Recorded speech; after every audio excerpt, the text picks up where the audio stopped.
Assalamualaikum warahmatullahi wabarakatuh. Alhamdulillahirrabbilalamin. Wabihi nasta'inu ala umuri dunya waddin. Salatu wassalamu ala asrafil anbiya'i wal mursalin wa ala alihi wa sahbihi ajma'in, amma ba'du. Puji dan syukur kita panjatkan pada Allah Subhanahu wa taala yang memberikan kita banyak sekali nikmat. Nikmat iman Islam serta nikmat sehat wal afiat. Sehingga hari ini kita bisa melaksanakan ibadah puasa di bulan Ramadan tahun 1444 Hijriah dan sudah menginjak pada hari yang kelima. Sholawat serta salam semoga senantiasa terlimpahkan kepada Rasulullah Muhammad Sallallahu Alaihi Wasallam, pada keluarganya, sahabatnya, dan para pengikutnya yang senantiasa istiqomah. Para pemirsa yang dirahmati Allah Subhanahu Wa Taala, pada kesempatan kali ini saya akan menyampaikan sebuah kultum dengan tema puasa Ramadan memasuki dimensi orang miskin. Dengan berpuasa berarti kita memasuki dimensi kehidupan orang miskin yang tidak pernah kenyang kecuali pada hari-hari tertentu, yang selalu hidup di dalam penderitaan, kesengsaraan, tidak pernah dihargai orang, bahkan tidak jarang dihina oleh orang. Yang semua itu menjadi pendidikan bagi mereka, sehingga tidak pernah tertanam di hatinya sifat sombong, angkuh, bangga, ambisi, egois, dan sifat-sifat lainnya.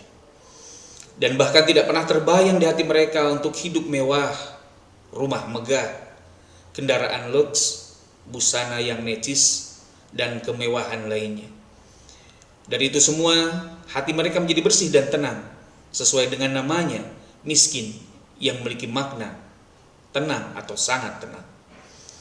Nabi Muhammad SAW bersabda, "Saya lihat di surga, ternyata kebanyakan penduduknya adalah orang miskin."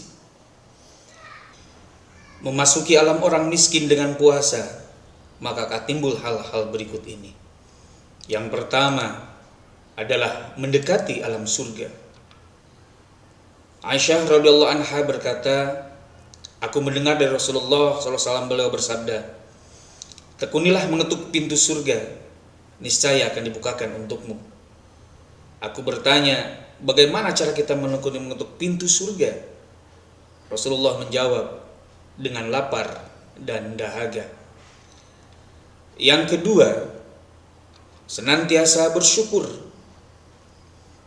Rasa syukur kepada Allah Subhanahu wa taala karena senantiasa diberikan kecukupan dan jarang rasa lapar, kecuali hanya pada waktu-waktu tertentu saja atau pada saat puasa yang dilakukan dengan keinginan sendiri, bukan karena kesulitan makanan. Nabi Muhammad SAW bersabda, "Pandanglah orang yang lebih rendah daripadamu dalam urusan duniawi, jangan memandang orang yang di atasmu, maka kamu tidak akan menghargai nikmat Allah yang diberikan kepadamu." Yang ketiga, munculnya rasa empati.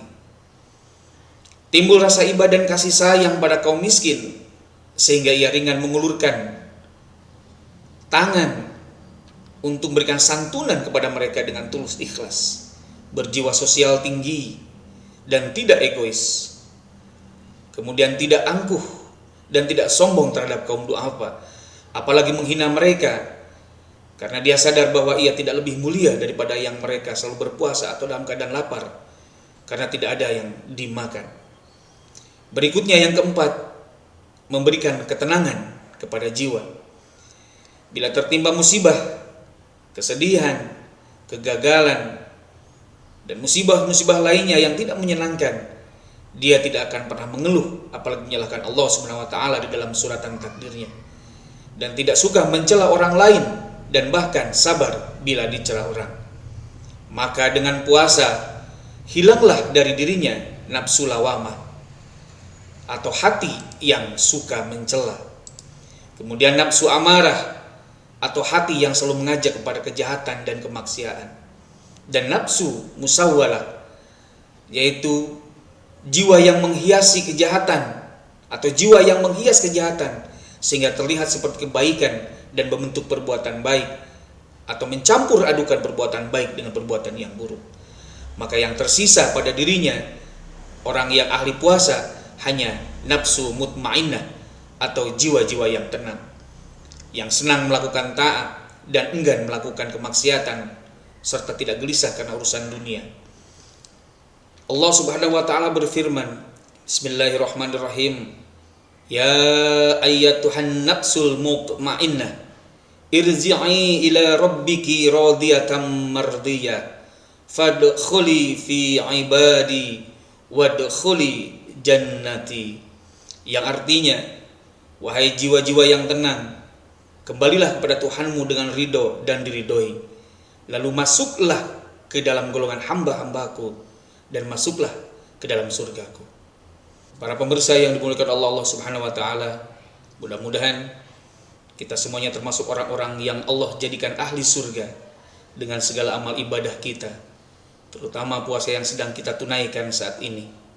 Mari kita jadikan puasa Ramadan ini adalah puasa Ramadan terakhir di hidup kita, karena belum tentu kita bisa bertemu di Ramadan pada tahun berikutnya. Demikian yang bisa saya sampaikan. Mohon maaf jika terdapat kekeliruan dan kekurangan. Subhanakallahumma bihamdika asyhadu an la ilaha illa anta astaghfiruka wa atubu ilaik. Wassalamualaikum warahmatullahi wabarakatuh.